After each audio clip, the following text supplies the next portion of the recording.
अस्सलाम वालेकुम student, this is Asad Malik and I am your banking instructor. और आप हमें देख रहे हैं वी टीचर्स के प्लेटफॉर्म से, जो कि है पाकिस्तान का first free of cost learning platform, जो कि आपको देता है आपके कोर्स से रिलेटेड तमाम फ्री नोट्स, पीपीटी प्रेजेंटेशंस, आपके बुक के तमाम क्वेश्चंस के सॉल्यूशंस और इवन पास्ट पेपर के तमाम क्वेश्चंस के सॉल्यूशंस एक ही प्लेटफॉर्म से। तो स्टूडेंट्स, अगर आपने हमारी वेबसाइट पर अभी तक विजिट नहीं किया तो इसे फौरन से विजिट कीजिए, दैट इज www.vtutions.com। और अगर आप हमारे चैनल पर भी नए हैं तो इसे फौरन से सब्सक्राइब कीजिए और बेल आइकन को भी प्रेस कीजिए, ताकि आने वाली तमाम लेटेस्ट अपडेट्स आपको मिलती रहे। तो स्टूडेंट्स, आज हम जिस टॉपिक पे बात करेंगे वो होगा हमारा chapter 7, that is bill of exchange, जो कि आपके एग्जाम्स के लिहाज से द मोस्ट इंपॉर्टेंट टॉपिक है। ठीक है, तो आपने इस चैप्टर को जो है वो मिस नहीं करना है। इसके बहुत से टॉपिक्स ऐसे हैं जो कि एग्जाम में कंटिन्यूअसली हर साल जरूर आते हैं, जिसमें से आज इस लेक्चर के अंदर हम डिस्कस करेंगे about parties involve in bill of exchange, जो कि आपके एग्जाम में ऑल्टरनेट ईयर्स में जरूर आता है। इसके अलावा हम आपसे डिस्कस करेंगे कि नोटिस का क्या रोल है बिल ऑफ एक्सचेंज में, डिसऑनर क्यों होता है बिल ऑफ एक्सचेंज। तो स्टूडेंट्स, वीडियो को स्टार्ट करते हैं और आपके साथ जो है स्क्रीन भी शेयर कर लेते हैं नोट्स की, ताकि आपको समझने में आसानी हो जाए कि मैं किस चीज के बारे में बात कर रहा हूँ।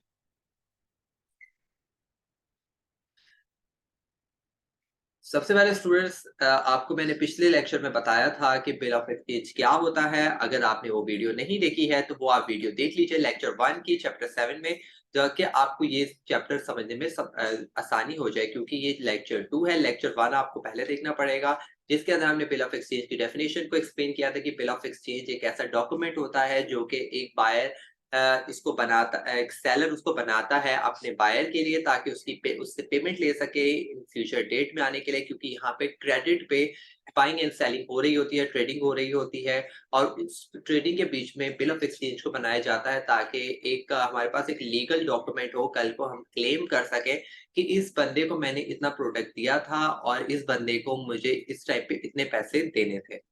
तो हमारे पास एग्जाम में कभी कभार स्पेसिमेन के नाम से बहुत सी चीजें आ रही होती है, कभी स्पेसिमेन ऑफ चेक के नाम से आ रहा होता है, कभी स्पेसिमेन ऑफ क्रॉस चेक आ रहा होता है।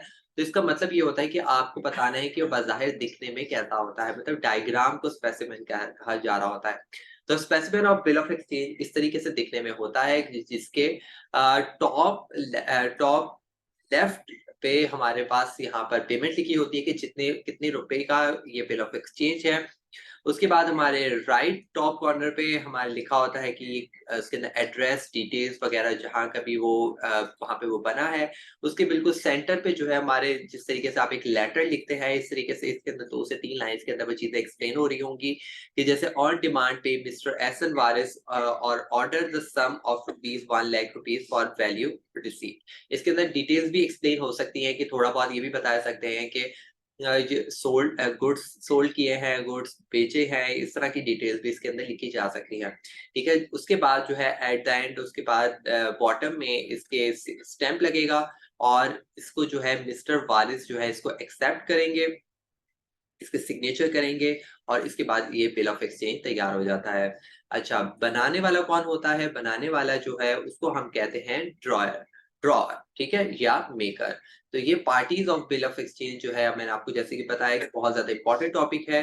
तो इसके अंदर जो कहानी स्टार्ट होती है वो ड्रॉअर से स्टार्ट होती है, जो कि बिल ऑफ एक्सचेंज को बनाता है, क्योंकि उसने अपनी अपने जो मर्चेंडाइज अपने प्रोडक्ट्स जो है उसने अपने गुड्स जो है वो सोल्ड करने होते हैं। तो वो जो है जिनको भी सेल करता है उनके पास इतनी पेमेंट एक टाइम पे मौजूद नहीं होती है। ठीक है, तो वो कोशिश करते हैं कि वो इसको क्रेडिट पे खरीदें।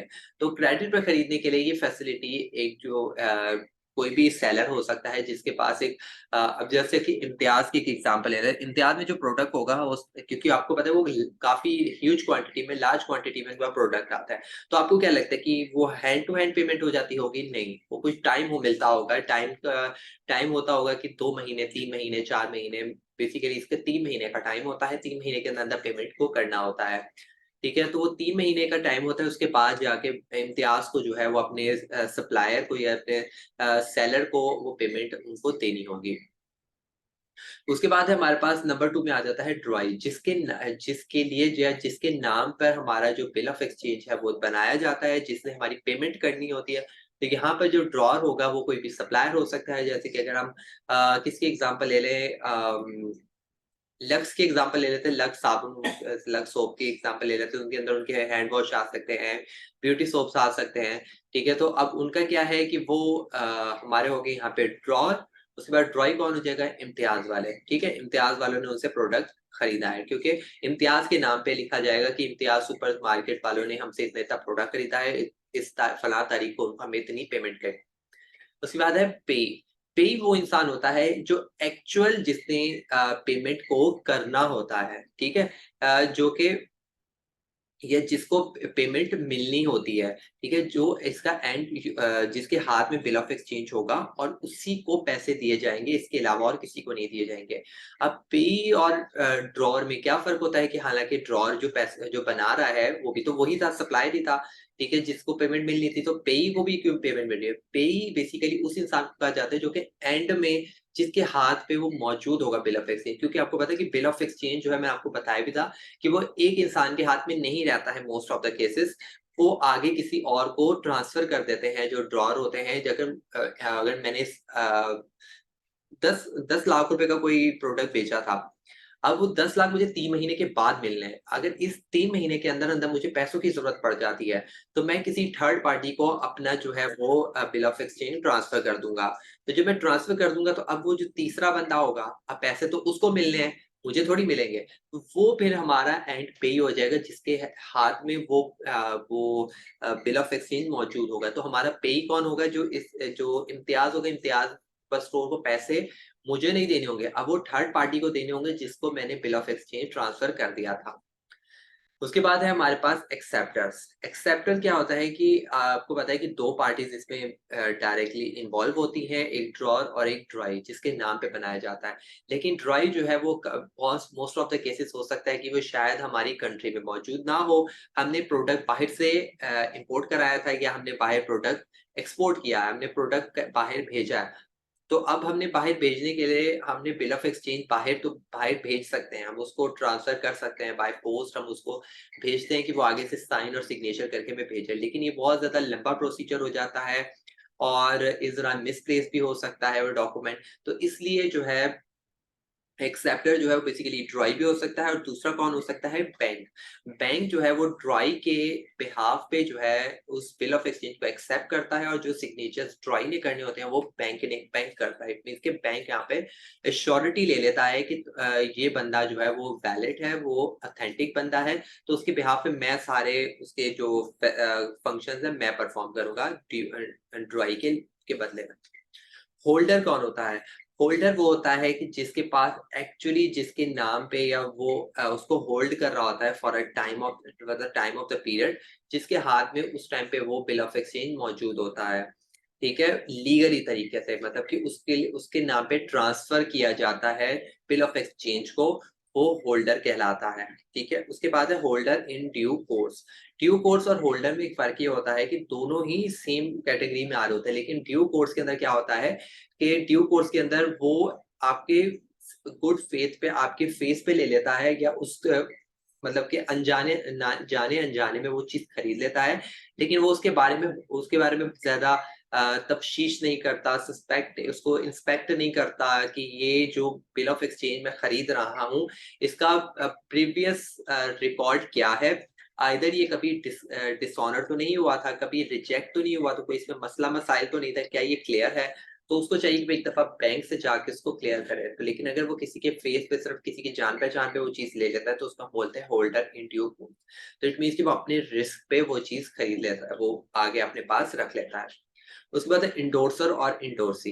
इंडोर्सर इंडोर्सी जो है ये भी जो टॉपिक है काफी ज्यादा इंपॉर्टेंट है, ठीक है। इंडोर्समेंट का जो टॉपिक है, इंडोर्सर वो होता है जो कि हम इंडोर्सर ड्रॉर को भी बोलते हैं, ठीक है। तो जब वो ड्रॉर जो है वो अपने बिल ऑफ एक्सचेंज को जो ट्रांसफर करने लगता है, तो हम उस ड्रॉर को इंडोर्सर कहते हैं, ठीक है। जब वो ड्रॉर जो है वो अपने पास रख रहा है बिल ऑफ एक्सचेंज को, वो ट्रांसफर नहीं कर रहा, तो वो तब तक ड्रॉर कहलाएगा। लेकिन अगर वो उस बिल ऑफ एक्सचेंज को किसी तीसरे बंदे को बेच रहा है, ठीक है, वो किसी को ट्रांसफर कर रहा है, ठीक है, तो वो यहाँ पर फिर कहलाएगा इंडोर्सर। और इंडोर्सी कौन होगा, इंडोर्सी जो है वो उसको पेई भी कह सकते हैं आप, या उसको इंडोर्सी भी कह सकते हैं, जिसके नाम पे जो है इंडोर्सर उस बिल ऑफ एक्सचेंज को ट्रांसफर करता है, जिसका नाम लिख के, उसकी डिटेल्स लिख के कि आज से ये बिल ऑफ एक्सचेंज जो है ये इसका है, रिटन लिख के देता है वो at the back of the bill, या कोई उसके साथ हो सकता है कोई डॉक्यूमेंट भी अटैच करके स्टेपल करके उस बिल ऑफ एक्सचेंज के साथ भी दे सकता है, या उस बिल ऑफ एक्सचेंज के बैक साइड पे ऑप्शन होता है उसके साथ वो उसको एंडोर्स कर सकता है। ठीक है जी। उसके बाद है हमारे पास dishonour of the bill. Dishonour मतलब कि जो आपका बिल है वो किन बेसिस या किन वजूहात पर रिजेक्ट हो सकता है या बाउंस हो सकता है। तो कोई दो वजूहात होती हैं, या तो नॉन एक्सेप्टेंस की वजह से, या नॉन पेमेंट की वजह से। नॉन एक्सेप्टेंस का मतलब ये है कि आपको मैंने बताया कि दो पार्टीज इसमें इन्वॉल्व होती हैं, और ड्रॉई जो है उसका उस बिल ऑफ एक्सचेंज पे साइन करना जरूरी है। ठीक है, अगर ड्रॉअर या मेकर जो है वो बिल ऑफ एक्सचेंज को रेडी करता है, तो वो ड्रॉई के पास भेजता है कि आप इसको देख लें, अगर आप इसको आपको ठीक लगता है, आपको मेरी टर्म्स एंड कंडीशंस ये सारी मंजूर हैं, तो आप इस पे साइन करके सिग्नेचर करके मुझे वापस रिटर्न कर दे, ताकि मेरे पास सबूत होगा कि आपने ये एक्सेप्ट किया था। बेशक वो बैंक एक्सेप्ट कर रहा है उसके बिहाफ पे, या वो खुद कर रहा है, तो वो एक ही बात है। लेकिन अगर वो एक्सेप्ट नहीं करता है ड्यू टू एनी रीजन, ठीक है, तो उसमें क्या होता है कि वो जो बिल है वो रिजेक्ट हो जाता है, वो डिसऑनर हो जाता है। तो उसके रीजंस क्या हो सकते हैं, या तो ड्राई जो या तो उसने 24 आवर्स के पास जब उसको मिल जाता है, उसके 24 आवर्स के अंदर अंदर उसको एक्सेप्ट करना होता है, मतलब उसको सिग्नेचर करने होते हैं, उसको एक सिग्नेचर करके वापस भेजना होता है। अगर वो नहीं कर रहा है तो वो डिसऑनर हो जाता है। दूसरा बंदा ये चीज़ हो सकती है कि आपने उस बंदे को पोस्ट कर दिया था, लेकिन वो कभी उस तक पहुँचा ही नहीं, क्योंकि वो कोई इंसान था ही नहीं, वो कोई फेक था, कोई फ्रॉड सीन हो सकता था कि वो बंदा जो था उसने आपके साथ सब कुछ डीलिंग-वीलिंग कर ली आपने उसके साथ, क्योंकि जब तक बिल ऑफ एक्सचेंज का सिग्नेचर नहीं आएगा, वो एक्सेप्ट नहीं करेगा, तो आपने प्रोडक्ट्स नहीं भेजे हैं। लेकिन आपके बीच में सब कुछ डीलिंग-वीलिंग हो चुकी है, सब कुछ ऑर्डर वगैरह ले लिया गया था, ठीक है? उसकी पेमेंट के लिए जब वो गया तो आपको पता चला कि वो तो फ्रॉड बंदा था, फेक बंदा था, उसने सिर्फ़ हमारा टाइम ज़ाया किया। तो इस बेसिस पे भी वो बिल जो है वो डिसऑनर हो जाता है। उसके बाद और कुछ इसकी कुछ वजूहात हैं कि अगर वो उसके अंदर कुछ ऐसी कंडीशंस हैं जो कि उसको एक्सेप्टेबल नहीं है, ठीक है? वो कहता है नहीं, ये कंडीशंस को हटाया जाए, मैं इसको एक्सेप्ट नहीं करता हूँ, ठीक है? उसके बाद ये हो सकता है कि ट्रॉय जो है वो डिसअपियर हो गया, मतलब कि रिस्पॉन्ड नहीं कर रहा है, और गायब हो गया है, मतलब फेक। और उसमें ये होता है कि फेक तो वो इंसान होता ही नहीं है, ठीक है? वो टाइम पास कर रहा था आपके साथ, ठीक है? डिसअपियर का मतलब ये होता है कि वो रिस्पॉन्सिव नहीं है और रिस्पॉन्स नहीं दे रहा है, तो इट मीन्स कि फिर यही होता है कि वो डिसऑनर हो जाता है। जैसे कि फर्स्ट में बताया कि 24 आवर्स के अंदर-अंदर वो अगर वहाँ पे नहीं मिलता है, या उसकी वो कॉन्टैक्ट नहीं कर रहा हमारे साथ, तो वो ऑटोमैटिकली वो डिसऑनर हो जाता है।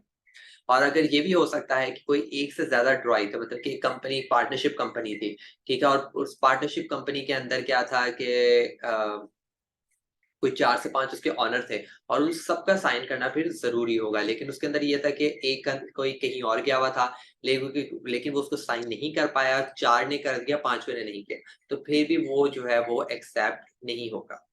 Dishonour bye non payment. Non payment मतलब कि आपने हर चीज़ कर दी थी, हर चीज़ हो गई, प्रोडक्ट भी मिल गया और हर चीज़ हो गई, लेकिन क्या हुआ at the end of the day, वो जो ड्रॉई था उसने पेमेंट करने से मना कर दिया, ठीक है? मैच्योरिटी मतलब कि जब उसकी तारीख आई तो वो ड्रॉई वहाँ से या तो हो सकता है वो फरार हो गया हो, या कुछ भी ड्यू टू एनी रीज़न वो उसकी पेमेंट नहीं करता है, तो इस पे भी हमारा वो जो चेक है, वो बिल है जो वो डिसऑनर हो जाता है। जब हमारा बिल डिसऑनर हो जाता है, तो फिर हम नोटिस भेजते हैं, इसको हम बोलते हैं नोटिस ऑफ डिसऑनर। ये आपके एग्ज़ाम में शॉर्ट क्वेश्चन आंसर्स में आ सकता है, ठीक है? या इसके एमसीक्यूज़ भी जो है ज़रूर आते हैं कि नोटिस किस इंस्ट्रूमेंट में, क्रेडिट इंस्ट्रूमेंट में यूज़ किया जाता है, तो वो आपको बिल ऑफ एक्सचेंज के अंदर नोटिस ज़रूरी होता है देना। नोटिस क्या होता है कि अगर फॉर एग्ज़ाम्पल कोई थर्ड पार्टी, मतलब कोई 5वें छठे बंदे के पास वो बिल ऑफ एक्सचेंज पहुँच गया था। मैं इम्तियाज़ वाला, मतलब कि मेरा जो इम्तियाज़ ने मुझे 3 महीने बाद पैसे देने थे, तो मैं लक्स वाला हूँ, ठीक है? अब मुझे पैसों की ज़रूरत थी, मैंने मिस्टर ए को बिल ऑफ एक्सचेंज ट्रांसफ़र कर दिया, मिस्टर ए को फिर पैसों की ज़रूरत थी, मिस्टर ए ने मिस्टर बी को ट्रांसफ़र कर दिया, मिस्टर बी ने मिस्टर सी को ट्रांसफ़र कर दिया। इस तरीके से 4-5 पार्टीज यहाँ पर इन्वॉल्व हो गई। ठीक है, तो अब क्या है कि जब नोटिस आता है, पता चलता है कि पांचवें बंदे को कि वो जो इम्तियाज वाला है वो हमें पैसे नहीं दे रहा है। ठीक है, उसने पैसे नहीं दिए। तो यहाँ पर जब वो डिसऑनर हो जाता है तो वो जो मिस्टर सी था, मिस्टर सी मिस्टर बी से कांटेक्ट करेगा, मिस्टर बी मिस्टर ए से कांटेक्ट करेगा। तो इस तरीके से पूरी चेन चलेगी जिसके अंदर सबको बताया जाएगा कि ये सीन इस तरीके से हुआ है। तो इट मीन्स कि हर पार्टी जो जो इसमें इन्वॉल्व होगी उन सबको नोटिस भेजा जाएगा। ठीक है, dishonour bill notice must be serve within a reasonable period of time. उसकी एक लिमिट होगी, जिसके टाइम लिमिट होगी जिसके अंदर अंदर ये चीजें करनी होगी। ये नहीं कि आपको आज मिला है तो आपको 5-6 महीने के बाद आपको याद आ रहा है कि यार मैं उनको इन्फॉर्म तो कर दूं। तो ये इस तरीके से नहीं चलेगा, वो एक्सपायर हो जाएगा, उसके बाद उसकी वैलिडिटी खत्म हो जाएगी, उसकी वैल्यू खत्म हो जाएगी, आप उसको क्लेम नहीं कर सकते।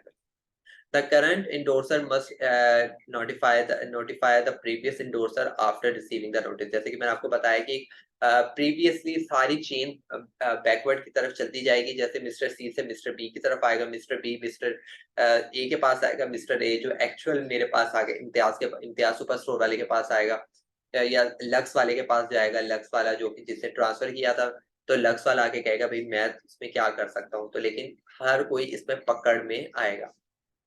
Notice can either be oral और रिटन। नोटिस जो है वो उनको वर्बली कॉल करके भी बताया जा सकता है, वाया ईमेल, या कोई रिटन डॉक्यूमेंट बना के उनको भेजा जा सकता है। Notice must be serve to the heir in case of death. अगर किसी एक की डेथ हो जाती है, ठीक है, तो वो क्या होगा कि वो कोर्ट के पास केस चला जाता है। और अगर कोई बैंक्रप्सी हो जाती है तो देन उसका जो एक्चुअल असाइनी होगा, जो इसका फर्स्ट ऑनर था, उसके पास वो चीज चली जाती है, नोटिस। ठीक है, देन एजेंट, कोई थर्ड पार्टी भी हो सकती है, कोई थर्ड पार्टी को वो बनाया जा सकता है, कोई हायर किया जा सकता है जो कि नोटिस को आगे सबको इशू करेगा। अच्छा, नोटिंग एंड प्रोटेस्टिंग। अच्छा, नोटिंग क्या होता है कि नोटिंग एंड इसको हम बोलते हैं नोटरी पब्लिक।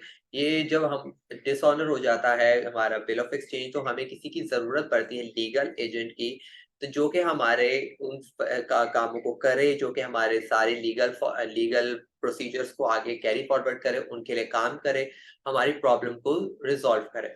तो ये जो इंडिविजुअल्स होते हैं ये अपनी कुछ फीस लेते हैं, ये अपनी सर्विसेज देते हैं, और ये करते क्या है कि बिल ऑफ एक्सचेंज को देखते हैं कि बिल ऑफ एक्सचेंज उनके पास आता है, वो देखते हैं कि एक्चुअली जो ये बिल ऑफ एक्सचेंज इसका रीजन ठीक है, कि हम इसके लिए आगे एफर्ट्स करना हमारा समझ आता है। ठीक है, वो फिर उसको देखते हैं कि हाँ ये वैलिड है, ये सच में डिसऑनर हुआ है, हम इसके लिए कुछ कर सकते हैं। तो फिर इस तरीके से उसका एक प्रोसीजर चलता है। ठीक है, उसके अंदर वो क्या करेंगे, डेट देखेंगे कि कब डिसऑनर हुआ था। जैसे कि मैंने आपको बताया कि डेट बहुत ज्यादा मैटर करती है। रीजनेबल पीरियड के अंदर आपको एक्शन लेना पड़ता है। ठीक है, तो वो देखेगा कि इसको कितने टाइम हुआ है इसको डिसऑनर हुआ है।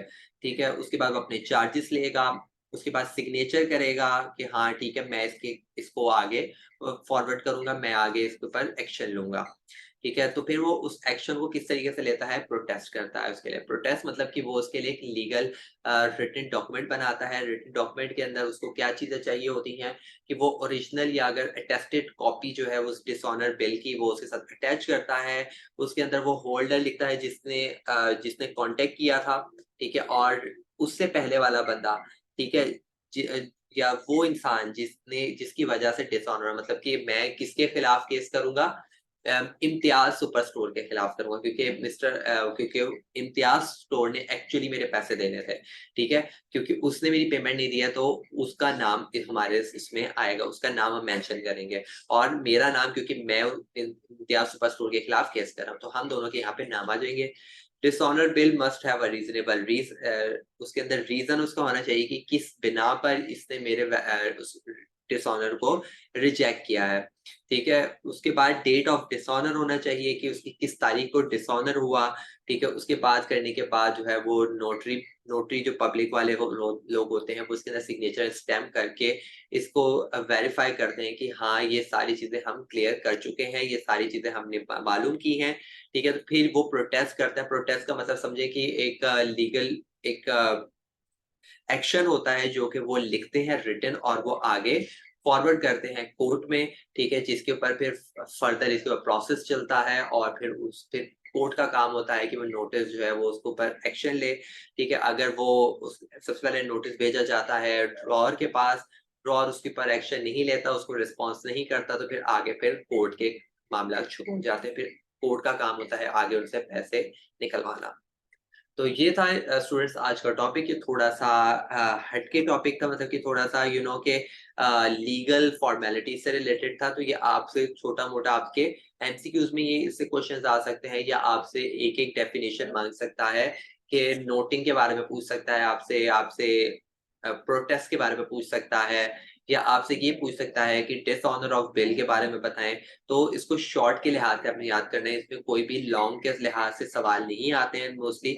ठीक है, तो ये चैप्टर जो है ये शॉर्ट के लिहाज से काफ़ी इम्पोर्टेंट है। तो आई होप कि आपको समझ में आ गया होगा स्टूडेंट्स। अगर कोई चीज़ मिस हो गई, कोई चीज़ समझ में नहीं आई है, तो हमारी स्क्रीन पे जो है हमारे व्हाट्सएप कम्युनिटी का लिंक मौजूद है, वहाँ पे आप हमें ज्वाइन कर सकते हैं, हमसे सवाल-जवाब कर सकते हैं। और अगर आपको इस चैप्टर के नोट्स को डाउनलोड करना है, तो हमारी स्क्रीन पे हमारी डिस्क्रिप्शन पे भी हमारी वेबसाइट का लिंक मौजूद है, वहाँ पे आप बिल्कुल फ्री में इसको साइन अप कीजिए, और फ्री में तमाम नोट्स को डाउनलोड आप अपने एग्ज़ाम के लिए कर सकते हैं। ओके स्टूडेंट्स, तब तक अपना बहुत ज़्यादा ख्याल रखें। इंशाल्लाह मिलते हैं नेक्स्ट वीडियो में नेक्स्ट टॉपिक के साथ। अल्लाह हाफ़िज़।